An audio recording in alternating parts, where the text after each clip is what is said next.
Hmm. Hello. Let's see.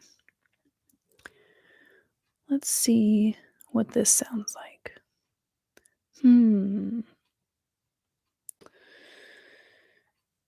Can anybody hear me? This might be. Oh, there we go. This is. Okay. It's good enough. Good enough. I think. All right, you guys. I'm not even trying to be dramatic. I have almost had a freaking mental breakdown.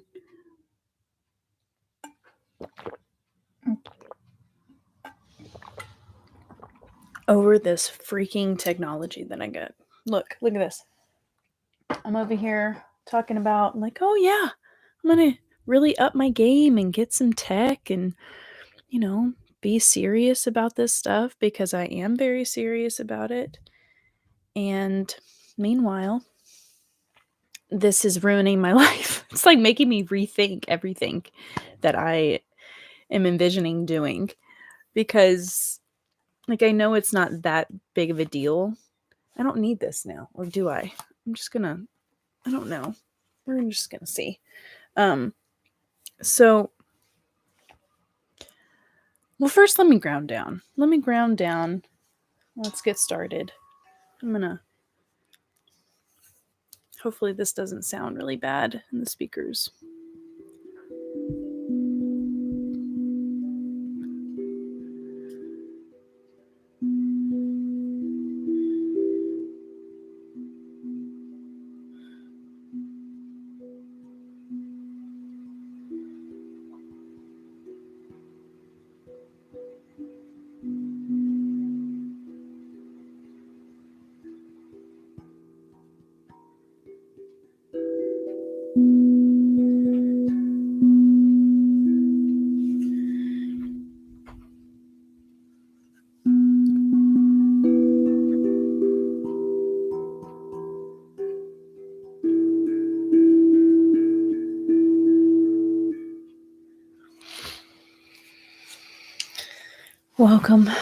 Welcome to the live stream.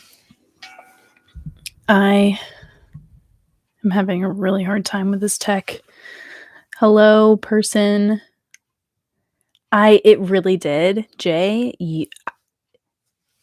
The existential crisis that I have been going through for the last literally probably 2.5 hours is nothing to joke about. I am gratefully humbled by this technology. I thought that, this would be something that I could easily figure out. And maybe there was some instructions in the box that I did not look at. But nonetheless, this, I'm going to try to not send bad energy to this contraption. What's really messing me up is this god-awful boom microphone holder that can't do it won't stay, and it's honestly the cause of most of my stress, and then this interface, and then trying to figure out how to, um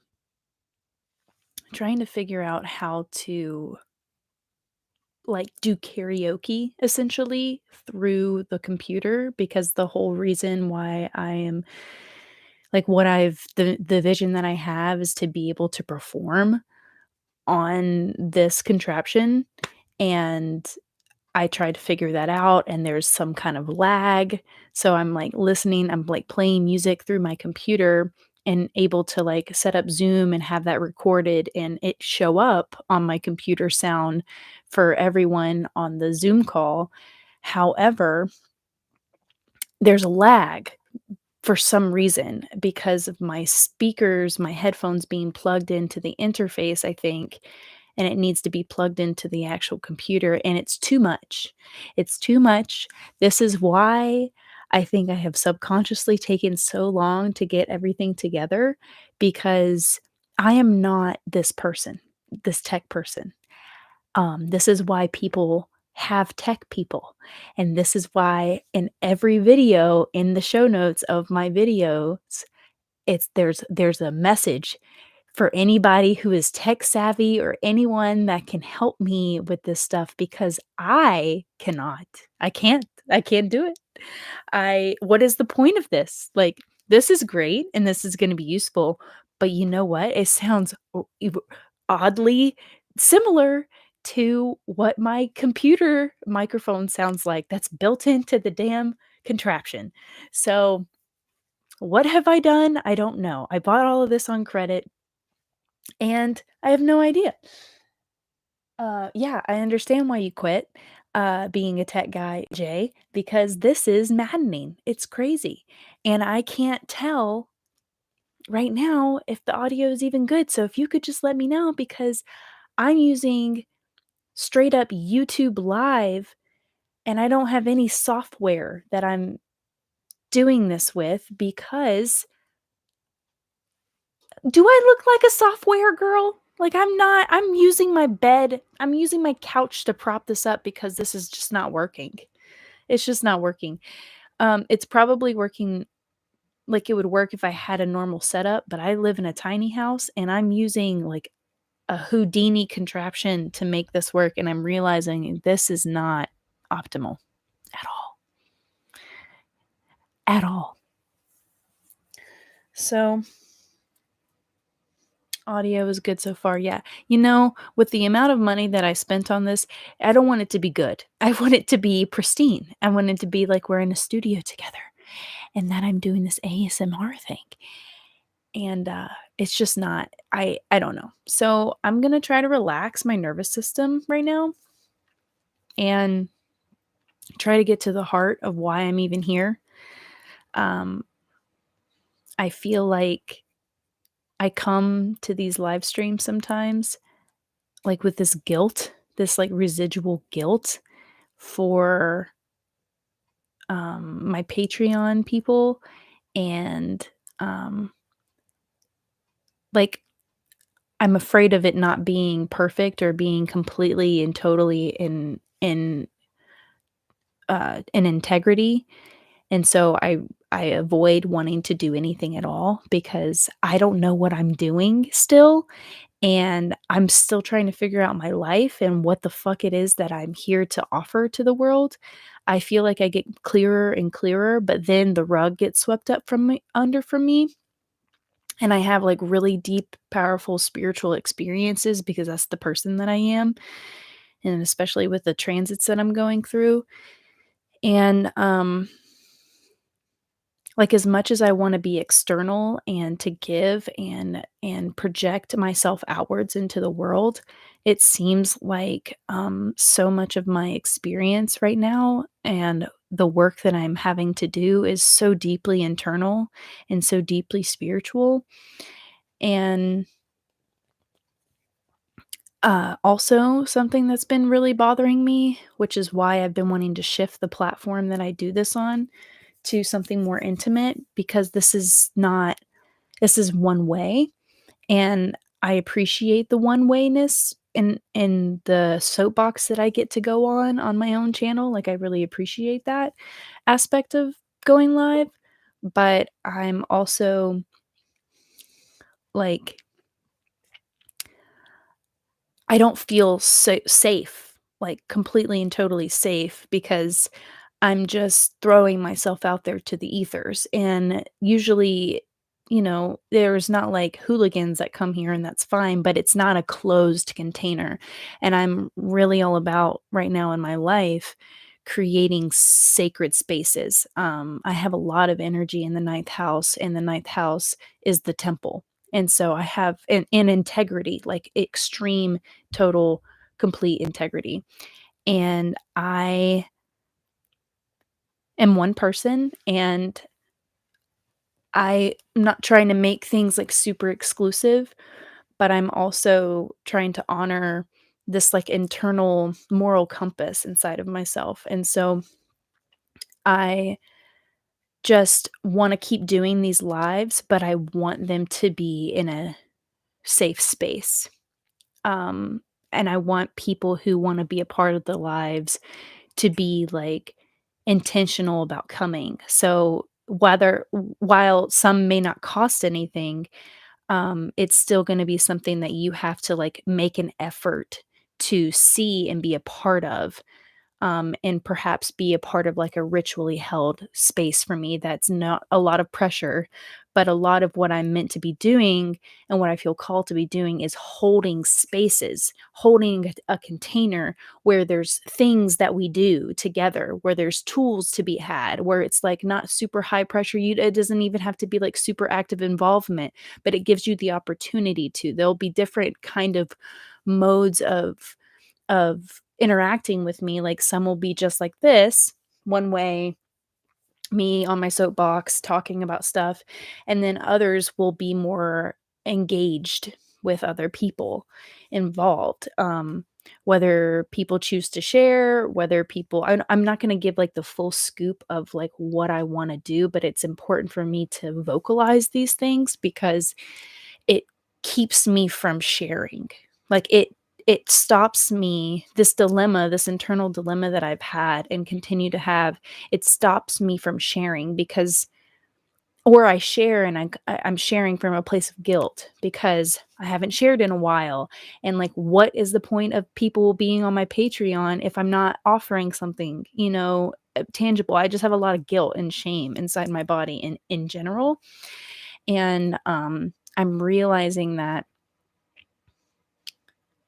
it's kind of like a mind fuck, but I can't reach outside of myself for the internal security that I need and want inside. Like I think we think as human beings like we externalize our senses of security like oh if I make this much money or if I do this, if I get this job or do this that I'm going to feel secure inside of myself and I'm realizing with my like Piscean intuitive um not just intuitive but just like the deeply connected person that I am to the universe and the flow of things like I have to be able to trust my process and I have to be able to sit with myself and I have to be able to create the internal security within myself for the outside world to reflect um, and give me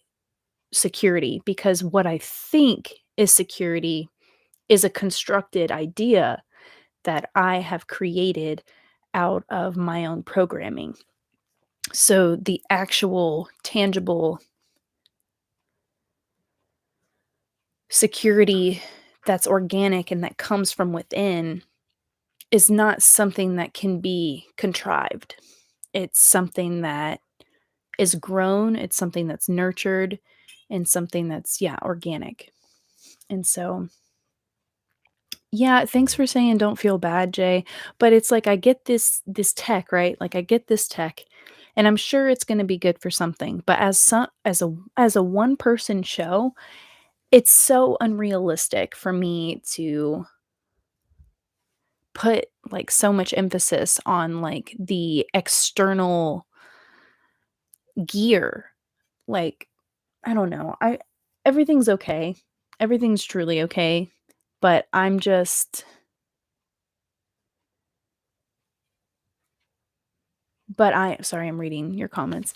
But I'm just like, what the fuck is the point of this? Um, all this gear. Like, I'm sure it's great and it's gonna be wonderful, but I don't need all of this stuff. And at the same time, I do for what I want, but maybe I'm just not there yet. So I guess that was my little spiel. And I think I just need to brainstorm with some close friends about this because I keep putting it all on me and my shoulders of like how to figure things out. And I just need more help. And because I'm realizing I'm at that point because it's like I've been having this dilemma for so long. And it's like obviously the way that I'm going about thinking about it is the problem because there's no solution. I'm having the same mentality, doing the same thing, and so therefore I'm like creating craziness with it. And so thank you. You are trying, and that's important. Yeah. Um yeah, I'm in tune with the fact that all these insecurities that I have around this stuff, this platform that I'm creating, this community that I'm creating on Patreon, and like just the way that I show up, I'm very aware that the insecurities that I have are coming from myself, and it's deep work.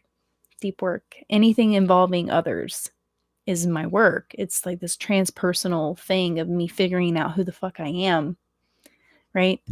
Me figuring out who the hell am I, you know? So I've been connecting. I've gone through so much, and this is where I have dilemmas, right? Deeply personal stuff that I want to share, right? And I don't feel comfortable doing it exposed on YouTube, not in a container, right? So, but I only, I guess I can make this public for now and then share it only privately on my Patreon. But there's still that time in between where I'm live and it's not a container. So, and I don't really have many patrons right now to make it like, oh, let's all go live together. It's like a group of 10. Like that would be awesome if it was like a group of 10 or a group of 5. But we're not quite there yet in our numbers. And so it's like too intimate. It's like, no, that's not true. Like just it's not. I don't want to make this about numbers because it's not about numbers, but it's about, I don't know, like things being intentional. And so I don't know what to do about it, and I guess maybe leaving this live would be really important so that anyone that does come across this video um could give me some tips on like what to do, because I don't know what to do with this. And I've been thinking about a I've been thinking about like the Zoom stuff, and I've been thinking about, it's just, do I even need this? I don't even think I need this. I'm not recording anything. What is on here? Anyways, so let's see. I've been away, obviously, as everyone knows. I've been away, and I haven't been on here. In the last few weeks, I've been traveling to where my family is in Florida.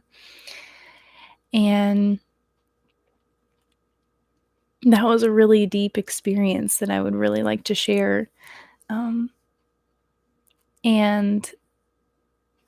I don't know in what way. So I appreciate your patience with me as I like figure this out in my head live.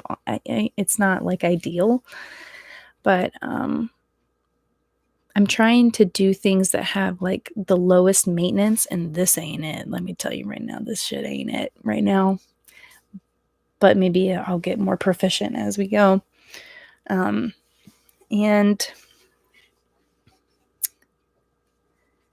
what else was I going to say? Yeah, it's just not ideal.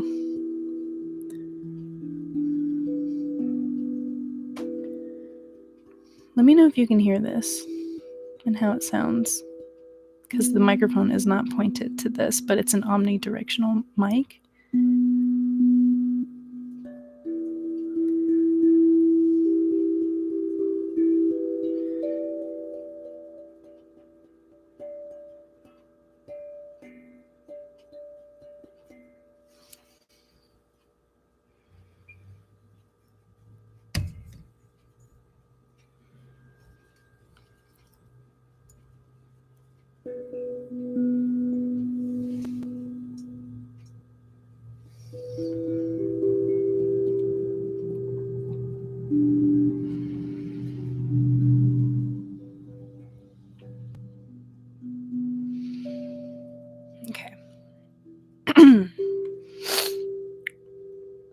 Let me know if this is okay, because I took the pop filter and I moved it so that we can hear the drum.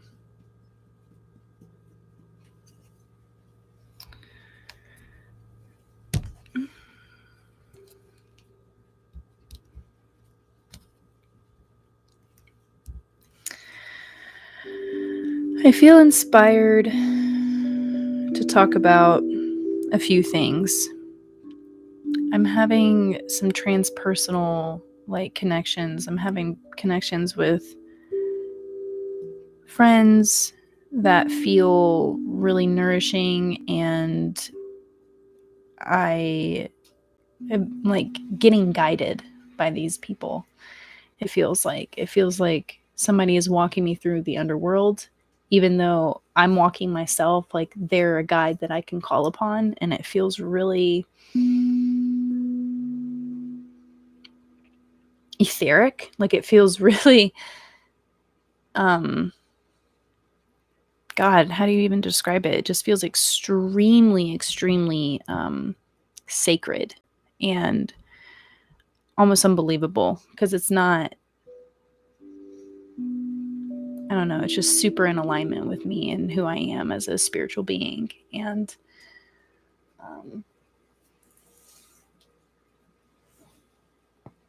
I'm diving more into astrology because of this, because this friend is really gifted astrologer. And that's kind of how I got started with all of this stuff, right? So this has been an interesting thing for me. And Yuka, oh honey, so good to see you. Notice my tech, Yuka? Okay, I won't get off track. I'm trying to tell a story. But let me know if you guys can hear the drum.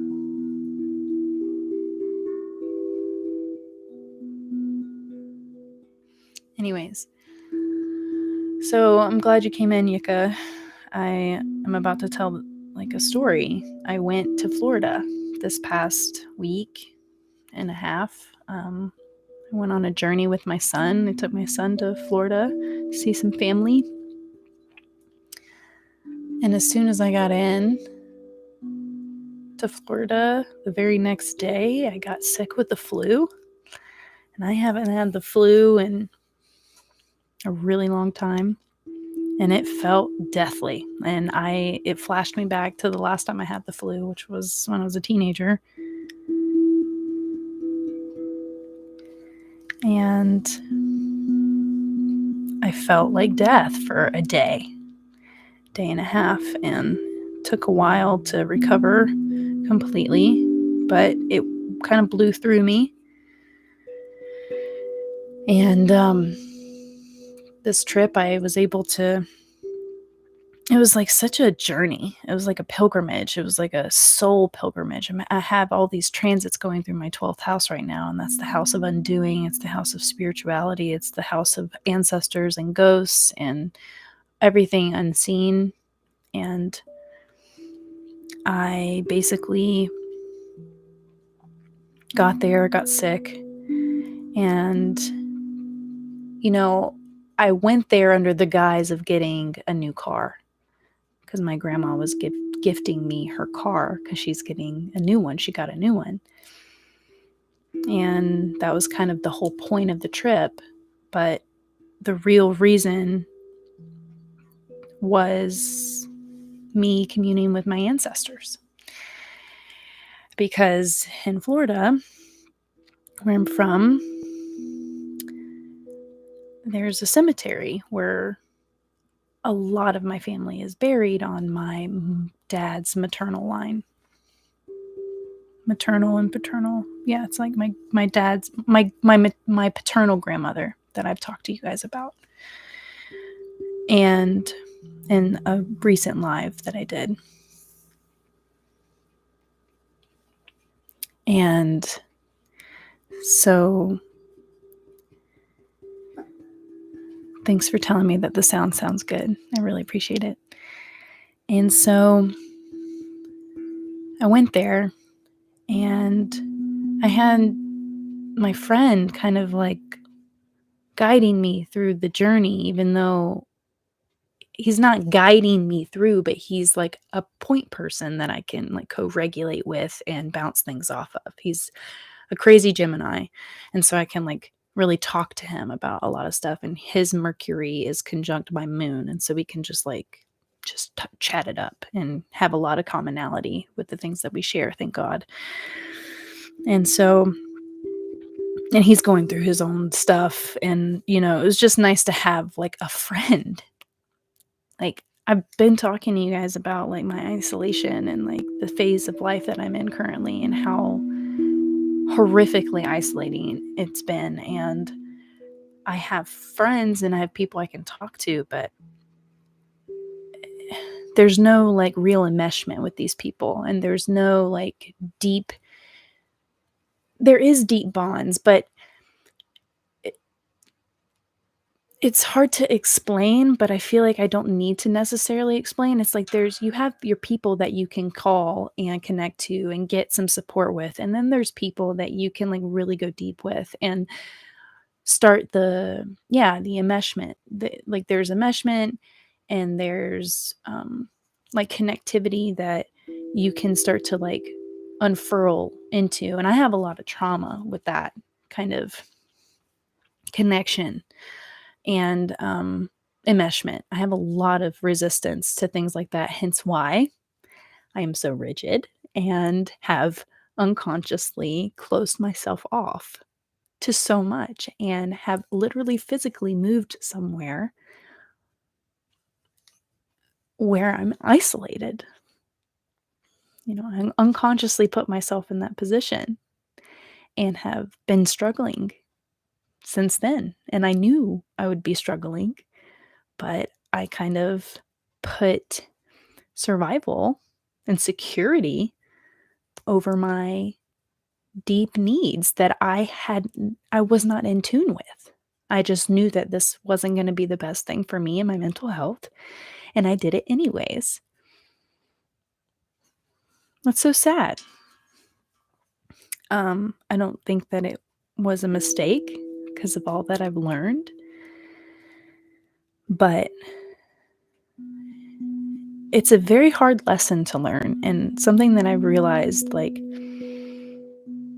in my journey is that things just don't I'm going to word this very carefully.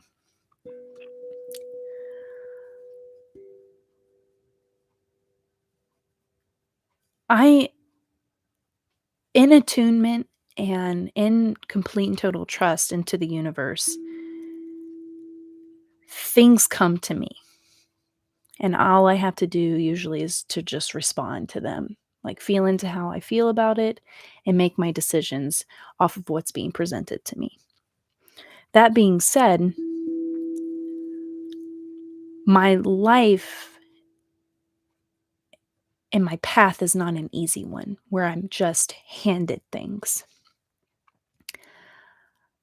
Everything all the work that I have to do in my life and have done and will continue to do is deep work.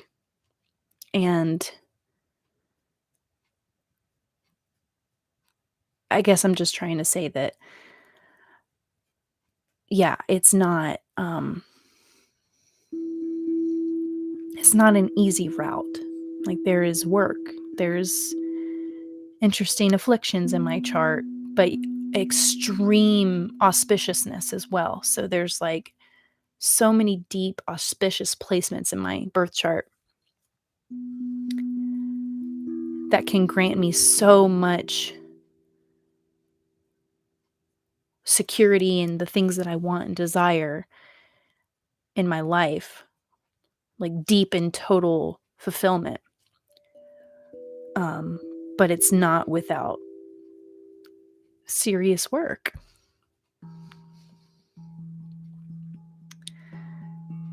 My computer is gonna die. I'm gonna plug it in really quickly and continue this story.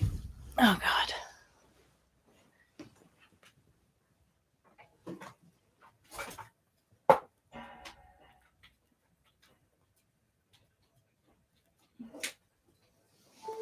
So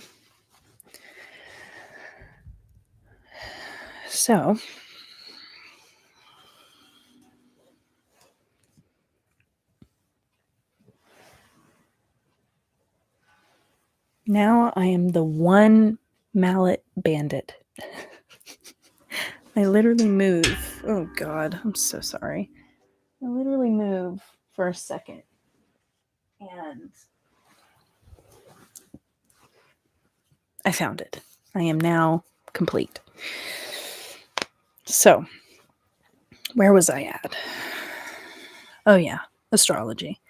I've been getting more into astrology because the friend that I've been connecting to the most is an astrology person, and it's like a second language to me, and I understand it and I get it. I did it professionally, and I was out of integrity to myself, which is why I stopped giving readings, because I didn't feel morally intact being so young and not having lived enough life, and didn't even have the communication tools that I felt like I needed to have if I'm going to be interacting with people and telling them what I'm seeing in the oracle of their birth chart, because it's important. And I just realized I started a batch of tea that I forgot about, and I need to go turn it off. Wait here, please. I promise it's like I can't even move this thing because of this contraption that I have set up. It's just such a chaotic mess, honestly. Just pure chaos. Pure friggin' chaos.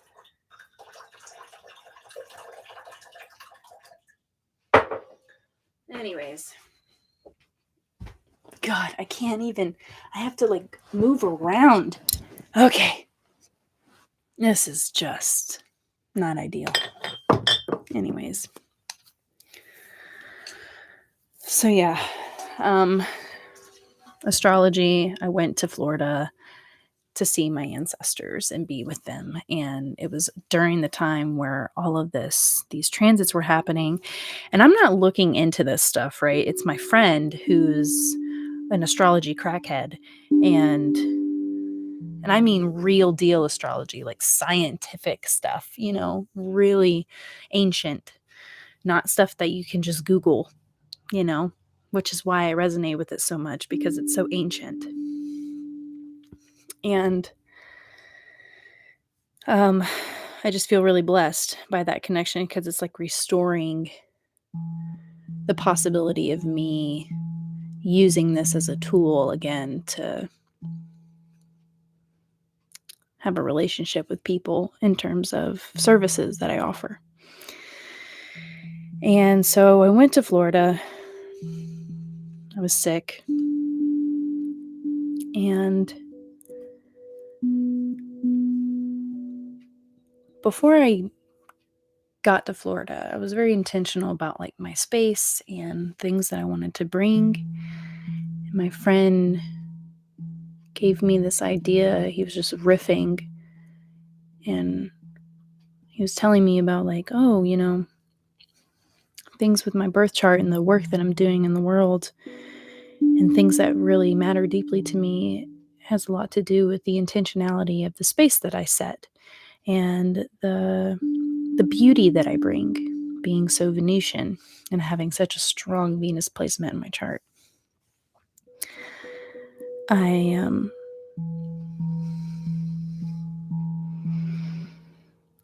like took that and ran with it. I was like, it like lit up my whole body, and it reminded me of the dream that I had of my grandma that I told you guys about, where I was at the land that she lives on, and there were flowers everywhere, like everywhere, on altars set throughout her property and her house, and the colors were so vivid and so beautiful, and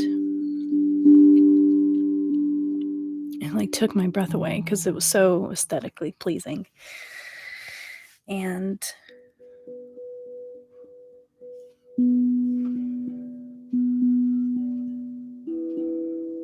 So I wanted to do something like that for them because, as I remember telling you guys as well, I told you about the altar that I had originally set for them and how much they hated the altar. And I got this message from them, like this strong message that was like, we want handmade things from you. And I was like, okay, let me think about that. And then I remembered this past year and a half that I've lived in this house, I've made so much medicine, like a ridiculous amount of medicine that I don't know what to do with, you know? It was just my first experience being in my own house and being able to make medicine, you know? Be able to make medicine and just experiment and connect with the earth. And because the South Node is very close to my moon, and the South Node is like your ancestors. It's what you've come from. It's what you know. It's the things that hold you. It's what you come from and into this life with. And so the earth and the wisdom, the ancient wisdom of the earth, of the ancestors, of the people that have like brought me forth in this world is so deeply tied to my moon and how I like operate and function and relate with the world in my internal environment, like how I feel and the inner security that I have being Taurus. It's just deeply earthy. And so, and of course, I have like these deep traumas there, right? I can go on and on and on about the astrology that I've been connecting to lately in my chart. And I don't want to just blast that because it's just a whole thing that I could talk about. I'm going to try to stay on point with this freaking mission pilgrimage that I went on. Thank you for being patient with me and staying with me in this. And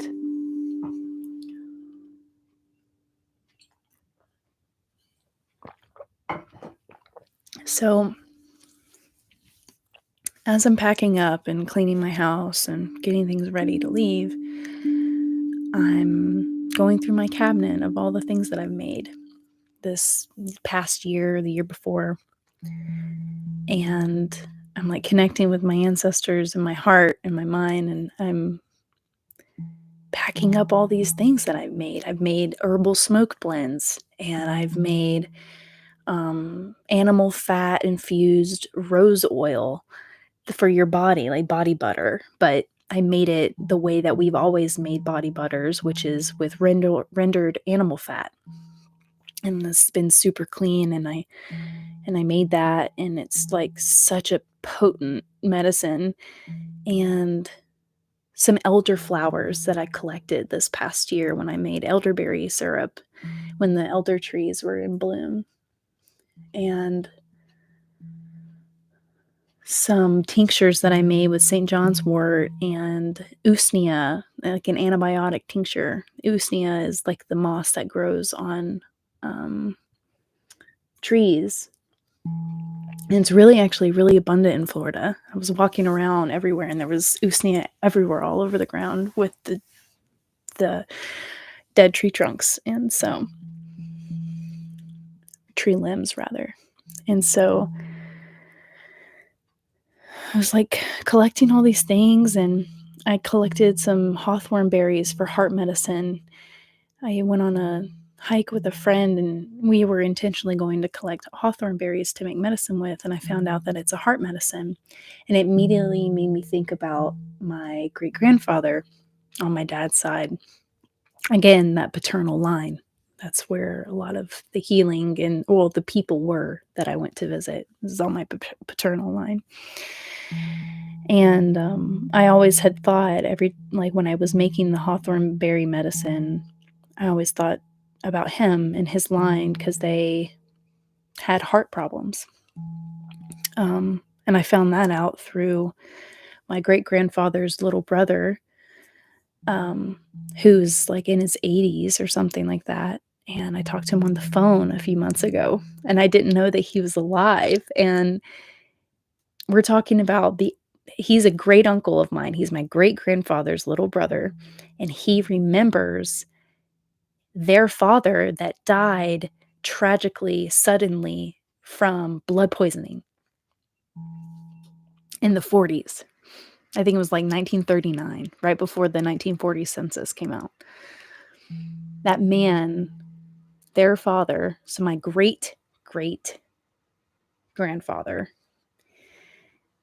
was a sawmill operator, and he had a boil on his neck, and no doctors would touch it.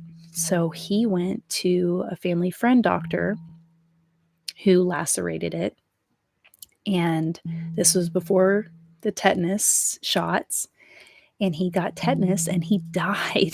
And his wife, my great-grandfather's mother, was pregnant with their, like, 4th child, and my great-grandfather, my dad's grandfather, was, like, 17 or 18 at the time, and he became the father, the male man of the house, like, really abruptly, really suddenly.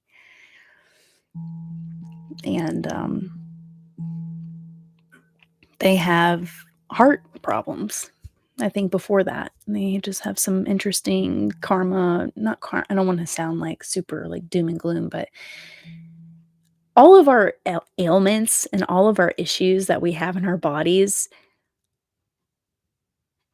are trauma-based and passed down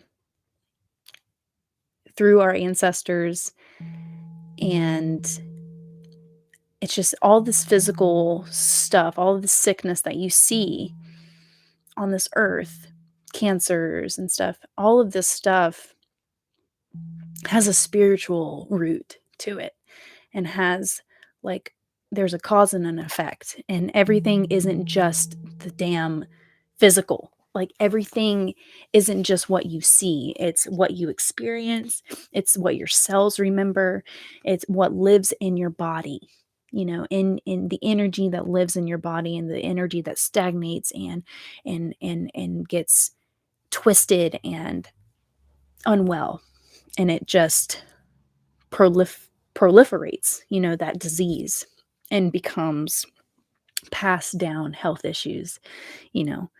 And so I actually I'm not going to get ahead of myself. I'm going to show you guys in a second, but I made all of these things. I brought the dried hawthorne berries and some needle and thread, and I was going to make garlands with these things. And I have these dried roses and these flowers that I was going to string and put on the graves of my ancestors to beautify their spaces and to honor them, you know. So I packed all my stuff up and I had it in my sacred little basket. And everything that was in that basket was for them. And so I got all these materials and the dried flowers, the string, the berries, the tinctures, the creams, the smoke blends, the candles, and the incense, and I loaded it up and I went down to Florida. And also I got a bunch of, that kid cardstock colored paper, like from Crayola. I tore out a bunch of colorful pages of the construction paper, and I brought my markers with me, and I wrote them all cards. And so it took me a few days to feel well and prepare for this experience and this meeting and this offering, this ritual. While I was there at my other grandmother's house, my maternal grandmother's house, and each day I would take time to, like, ground in, and I was just in such a liminal space. Like, there were so many transits going through my 12th house. So I was in such this, like, this like tender womb space, and like deeply enmeshed and merged with my ancestors in that way, because that was, yeah, this just the space that I was in. And I was writing these cards. I was writing their names, and I was writing like Grandma Rebecca or Grandpa James. And I decorated them, and I wrote inside of them like what was deeply coming from my heart at the time. And I would connect into them. And I would, as I was writing, I would pull their picture up on ancestry.com and like zone into them and feel into them and write their letter to them. And almost every single one, I ended it with, I love you. I'm sorry. I forgive you. And thank you.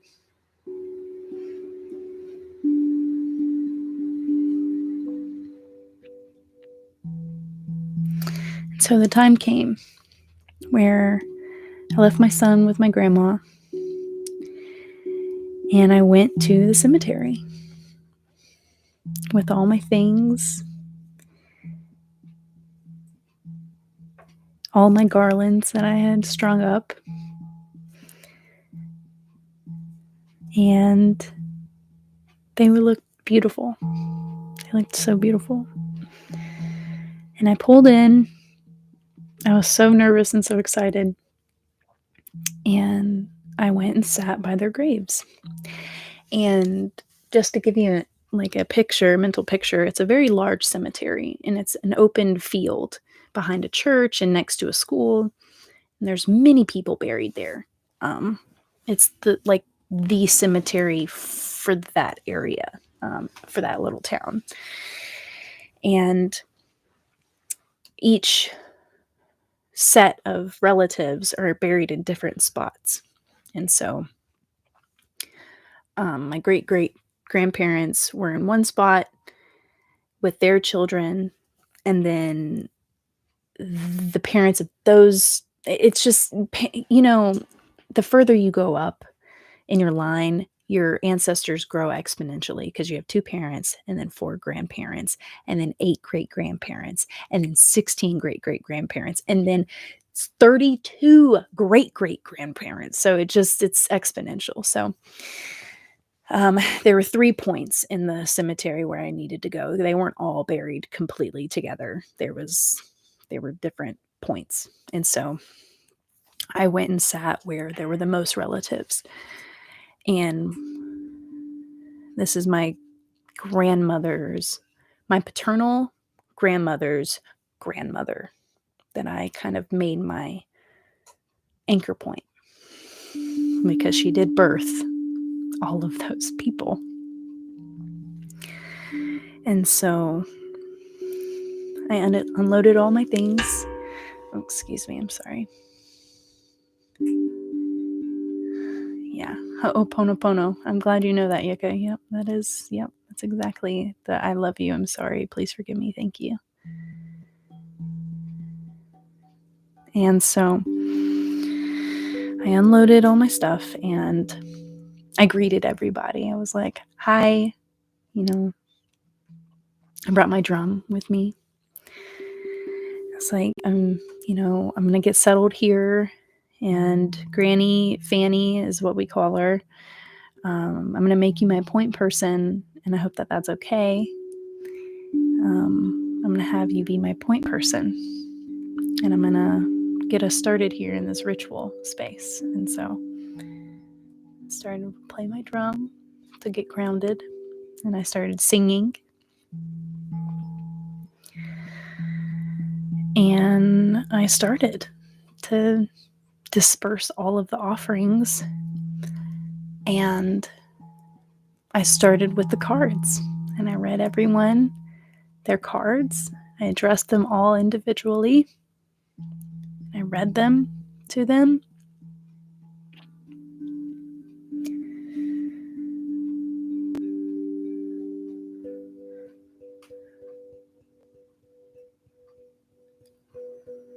And then I started to, feel a lot of things, mainly just goosebumps.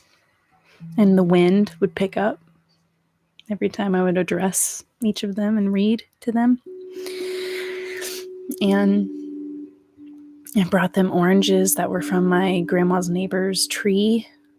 I'd just fallen off the tree, and I put an orange on every single one of their graves. And I put the garlands all over my grandmother's grave.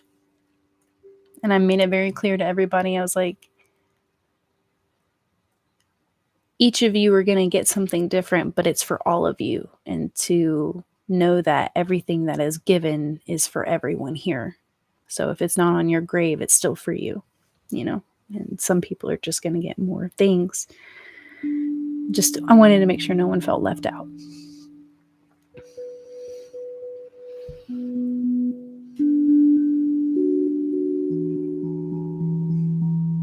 And so I did. And it was really powerful. And it took me a while. It took a couple hours because I went to every one and I talked to each of them. And I just wanted it to be special. And it was really potent. And then I drove away. I closed the circle. I drove away, and I felt like something wasn't right. Like I felt like the whole point, the beautifying part, I didn't feel like was really executed in the way that I wanted it to be. And so, because there's some moral dilemma, right? I want to beautify their spaces, and I don't have, like, I could buy a bunch of flowers and dry them and put them there. I just didn't have that time or those resources. It's in the middle of winter. There's not a lot of flowers. There probably was, but, I ended up getting artificial flowers, which is extremely against everything that I stand for as a human being. Like an artificial plastic flower. Like it's been a huge dilemma for me when it comes to ancestor work. I'm like, I don't want to put fake flowers on their graves. But I was just really honest with myself. Like, I don't have the answers, and I'm not going to do this every time. But for now, this is what I'm going to do, given the timing of where I'm at right now in the seasons and the resources that I have right now. Unfortunately, it is a lot cheaper to get fake artificial flowers from the Dollar Tree than it is to get real flowers and dry them and then put them there. And so I will do that eventually, but that is not what I did this time. I did the artificial thing, and I feel at peace with it because they're beautiful. And so I went back 2 days later, and I spent some time with my grandmother. And this was the day I was meant to leave and go back home in Appalachia. So I spent some time with her, and we talked a lot, and I got to see some old photos from when my dad was a child, so in the 70s, 80s.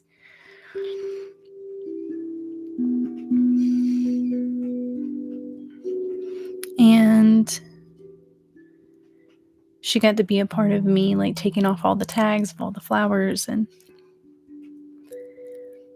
me and my son went back to the cemetery, and I put the flowers there, and I talked to them, and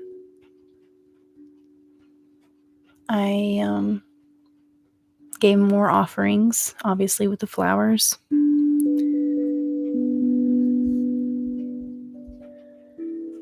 And I asked for a blessing on my life.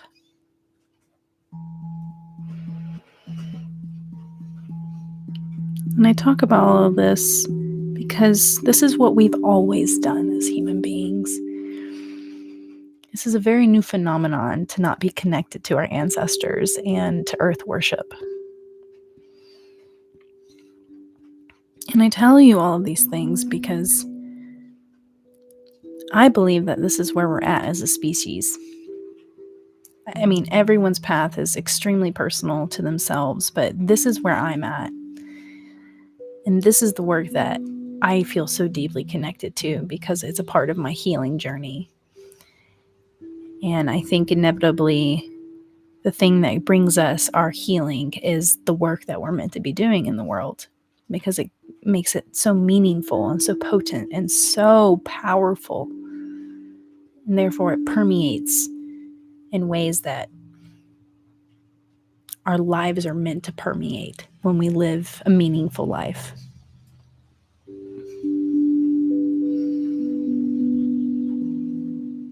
And so I'd finished at the last grave, which is the furthest one back in the cemetery.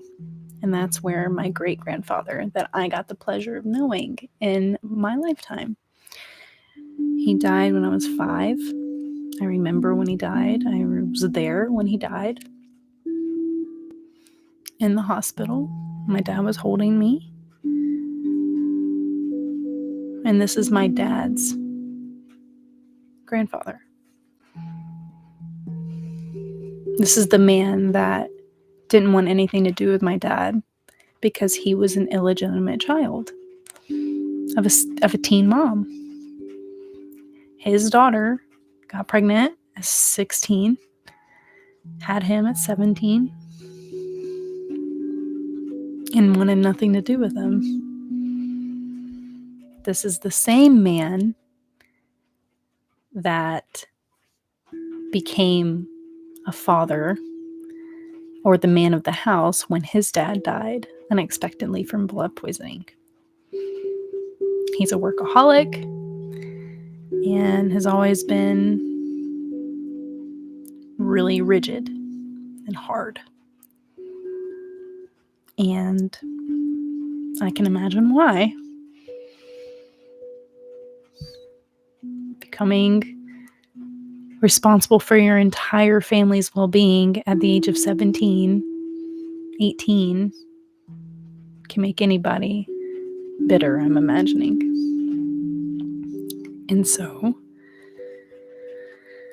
he is the person that I strung together I gave him some of the hawthorne berry medicine that I actually made on his grave, and then I put a string of like a bracelet of the hawthorne berries themselves on his grave. And I noticed on the grave, I was like, oh, your birthday's coming up, like really soon. It's on the 7th of January, and today's the 5th. Oh, I'll make a note of that. And so, sure enough, I remembered, and I had leftover dried hawthorne berries. And I strung together a necklace.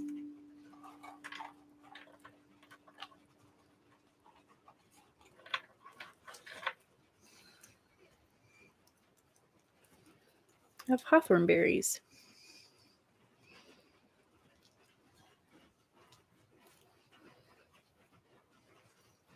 And I wore it that day to honor him. He would have been 102.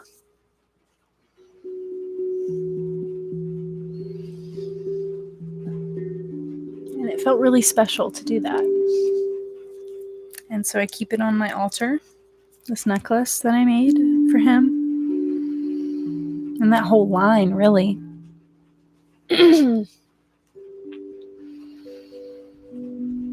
And before I left that day,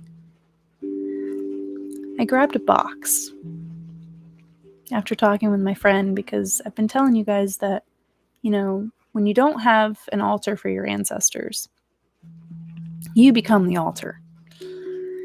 And they don't mean to cause you harm. They're just stuck in their own cycles, doing the best that they can with what they have in their loop of their life.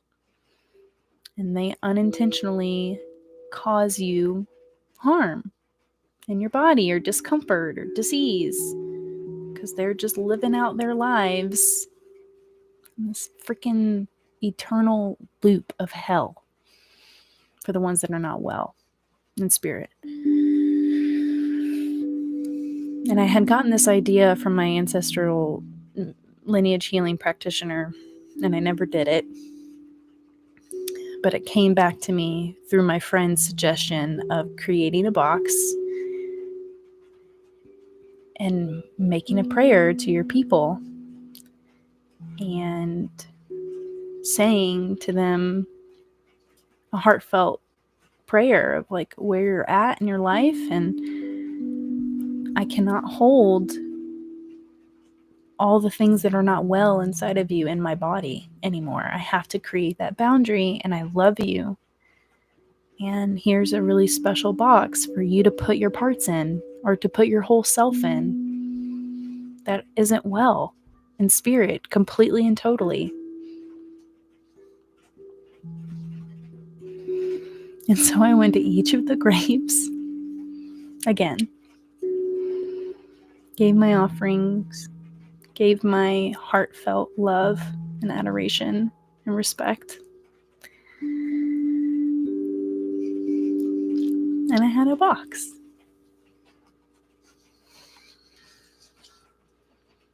From my grandmother's house. And I opened the box.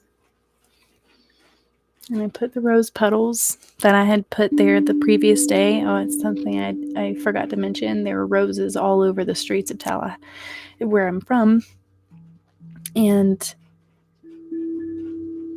I collected so many roses and put them all over the graves. It was so beautiful. So many rose petals everywhere. I'm very connected to that plant, that flower, that medicine.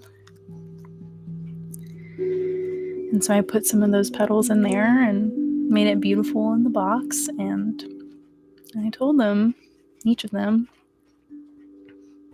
what I just told you. All of you that are not well in spirit completely and totally, I invite you to come stay in this box and trust and know that we're going to heal together, and we're not going to need to be in this box anymore.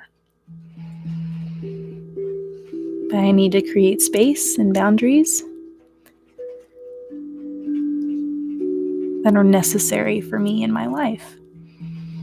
And I appreciate you respecting those boundaries.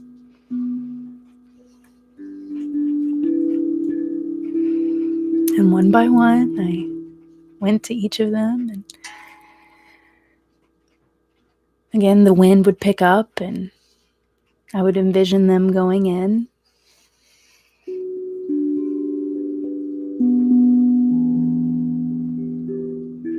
And I told them I would put them on my altar. And they are. They're right there. They rode home with me. And before I left, though, I gathered some hanging moss from the trees and some roses from the cemetery yard. And I put them in my car in the center console to bring back to offer to the land here where I reside, as that connective piece to kind of close the container and close the ritual.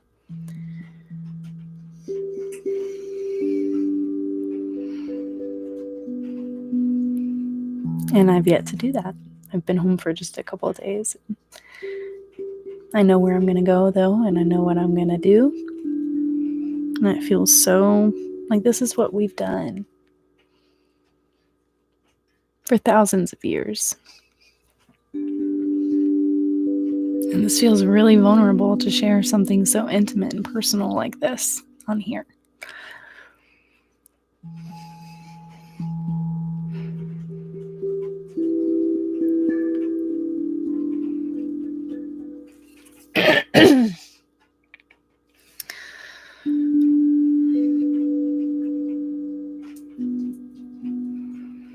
I would love to sing one of the songs that I sung as kind of like the space clearing song, like the prayer setting, when I first got into that ritual space, because I think it's a really good one, and use it as you will. It's not my song.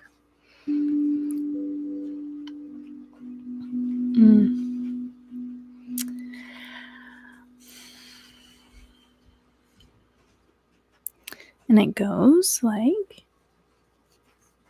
the words are, I release control and surrender to the flow of love that will heal me.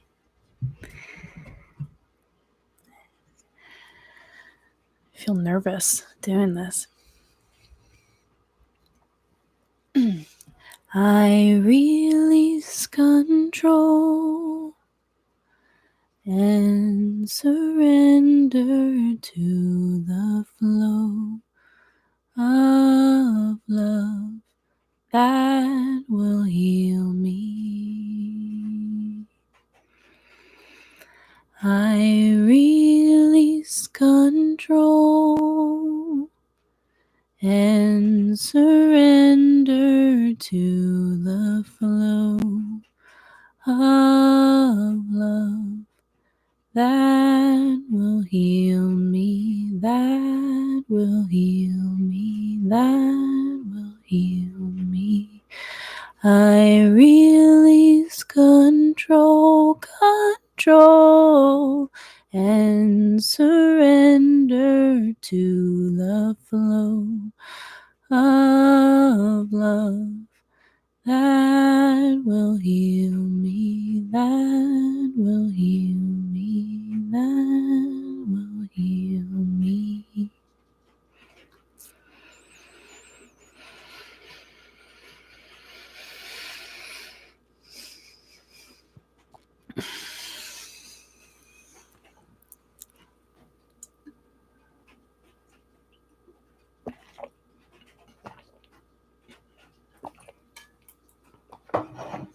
And so I rounded it out and was very intentional and asked for a prayer for my life, and very specifically things that I've been struggling with that I want clarity with, and just wanting some deep, deep support in my life. And we can get so caught up with what to do and what's right, and things need to be perfect, and all you need to show up with when in regards to your ancestors, or in prayer to your ancestors, or in communion in any way with your ancestors, is an open heart, like a deep open heart. You don't have to have all these handmade things that I had. I just happened to have them, and I didn't know it at the time, but I was doing ancestor worship. I was doing earth worship, by engaging with the plants the way that I did these past 2 years. And so I'm just sharing my experience, and I am trying my best to figure out how I'm meant to show up, and I'm noticing the people that are showing up in my life that I have resonation with, that I can do deep work with, and can help me find my way and be point people for me to co-regulate with. And I want so deeply to show up face to face with you all and have a container for that, and also to have that be something sustainable for me to do. And so I'm going to keep talking about it, and I'm going to keep putting it out there because it's really important. I don't know in what way I'm meant to show up exactly right now, but I want you to know that I am going to. I'm showing up right now. And just because I'm not physically doing this doesn't mean that I'm not hard at work on myself to be able to show up authentically and in an integrity, because it's my life's work to do this and to connect with you like this.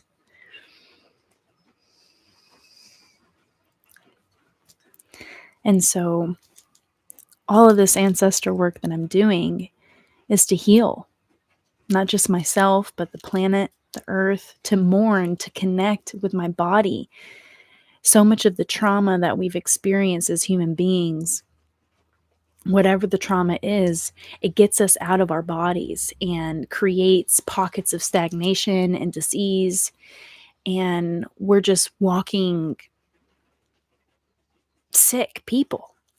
And so the ancestor reverence and the work that I'm doing right now is such an integral part of my healing and my purpose and what grounds me into this earth and the earth embodied thing that I've been embodying and feeling, and somatic reconnection and wisdom, and the people that I'm connecting with. And like, this book was gifted to me to, well, the titles can be misleading, but I have a workbook that is somatic skills to help you feel safe in your body, create boundaries, and live with resilience. And it's a workbook. And this one is about attachment trauma and like relationships, of all kinds, romantic, platonic. And this one is A Woman's Guide to Power.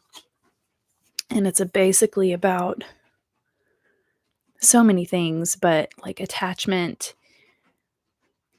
and how to navigate your own power center and operate in the world. And it's so deeply a part of like the trauma that I have and the power dynamic struggle that I have inside myself. And so I'm doing a lot of attachment work, attachment theory work. I'm doing a lot of somatic work on myself, and all of this stuff is getting me deeper and deeper into my body, and therefore deeper and deeper deeply connected to who the fuck I am. Trauma gets us out of our bodies and gets us into these psychological loops, and we wonder why we have like dis-ease and discomfort in our bodies, pelvic pain, or a weird knee issue that you've had your whole life that you didn't know was probably passed down from your matrilineal line. It's like all the subtle things, they live in our bodies. And so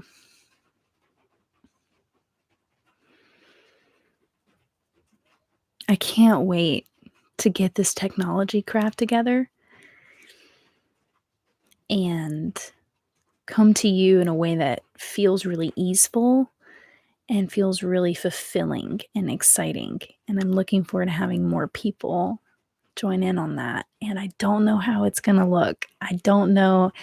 It's not going to be super fulfilling at first, or it's not going to be super gratifying. And at first, it's something that's going to take a long time. So I just want to say thank you for everyone who continues to tune in. Like Jay and Yuka, you guys are always there.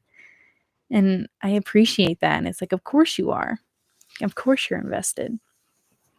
And so this live stream is going to be saved on my Patreon just for you guys. And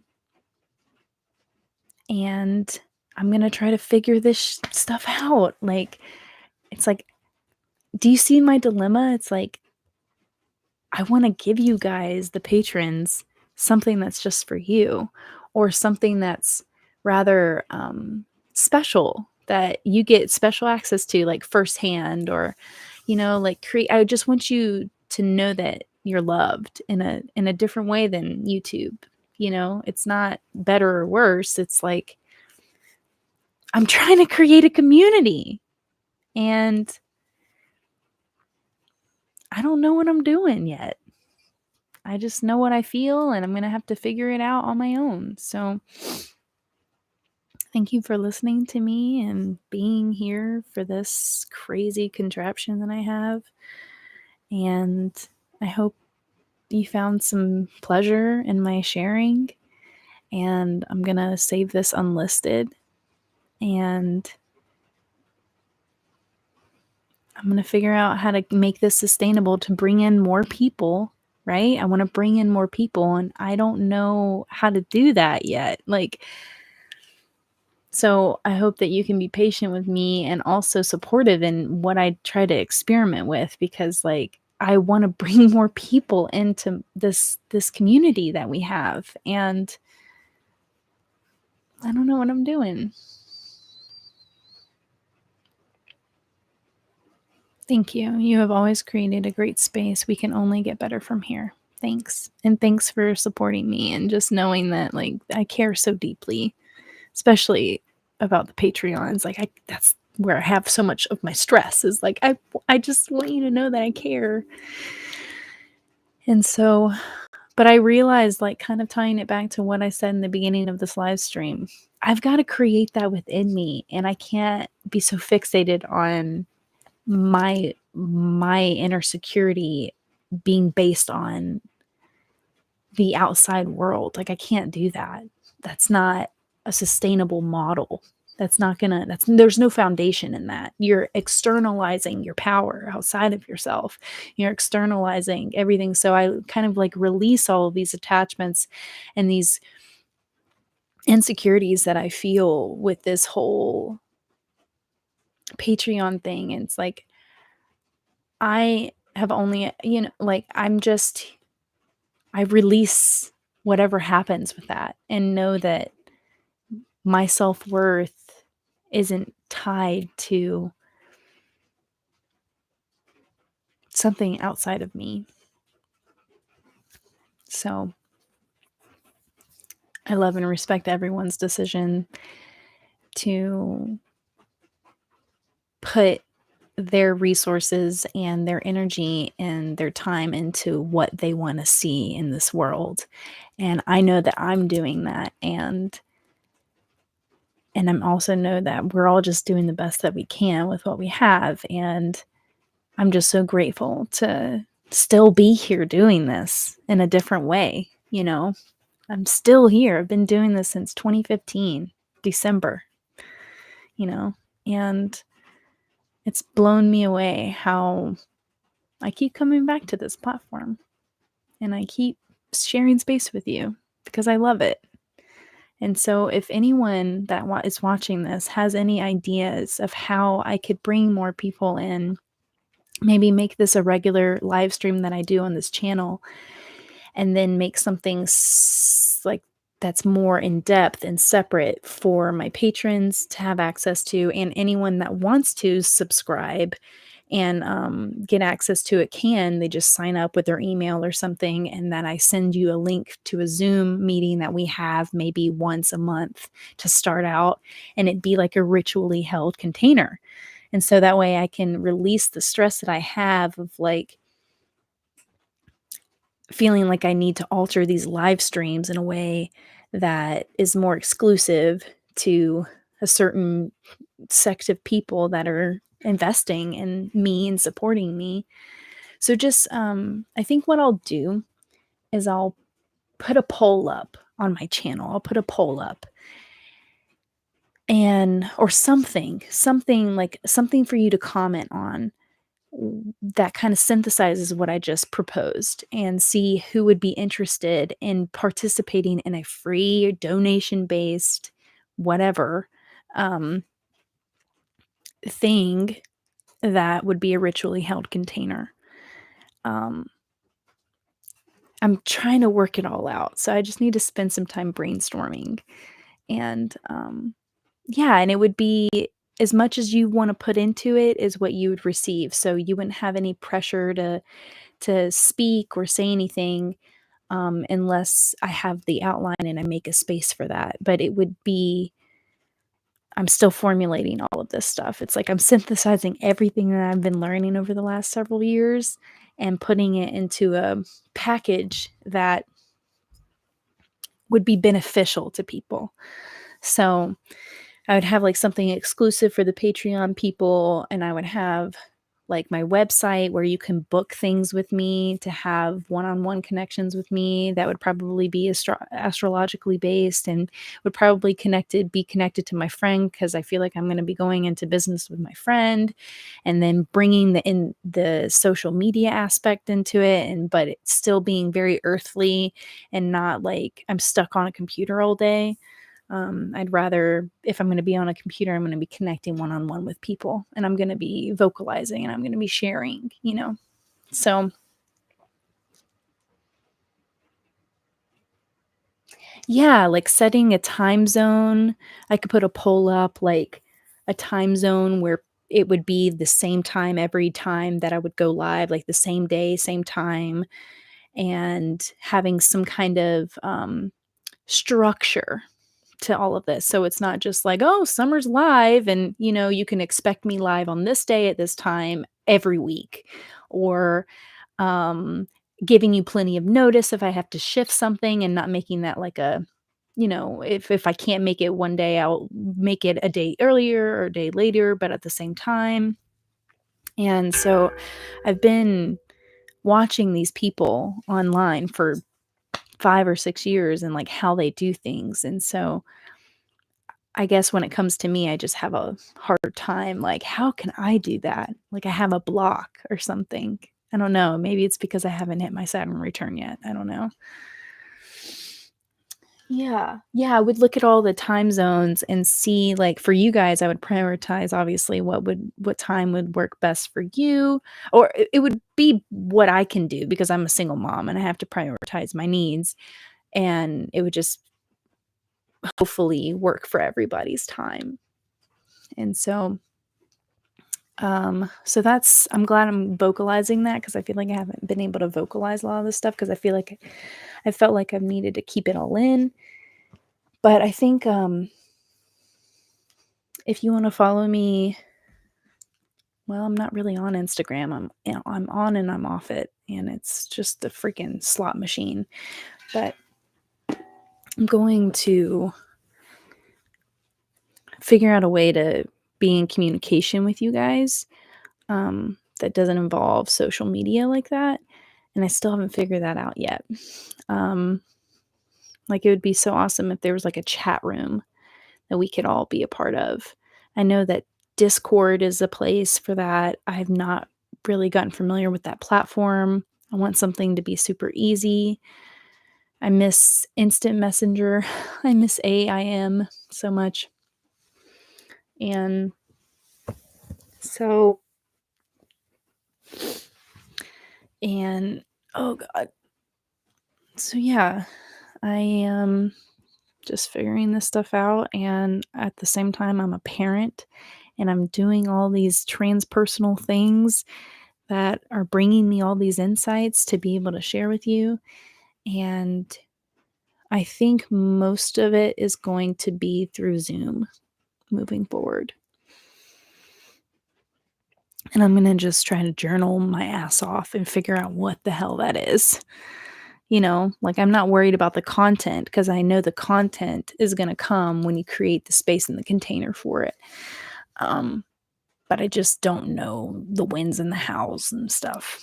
So, thanks for holding space with me. All my patrons know that you can talk to me on Patreon, on comments on the page, and send me messages through there. I think that's the best way for now. And you can always email me. I believe my email is always linked below this video. And yeah, I think I'm gonna get off here. I love you so much. And maybe I'll sing a song before we go. Oh, Discord is nice to work with. Okay. You have this in Tumblr. Tumblr is a trip, man. I've had Tumblr since 2011. Haven't been on it in the last few years, but that was my jam back in the day. Um so I'm trying to think of a song that I could sing you guys.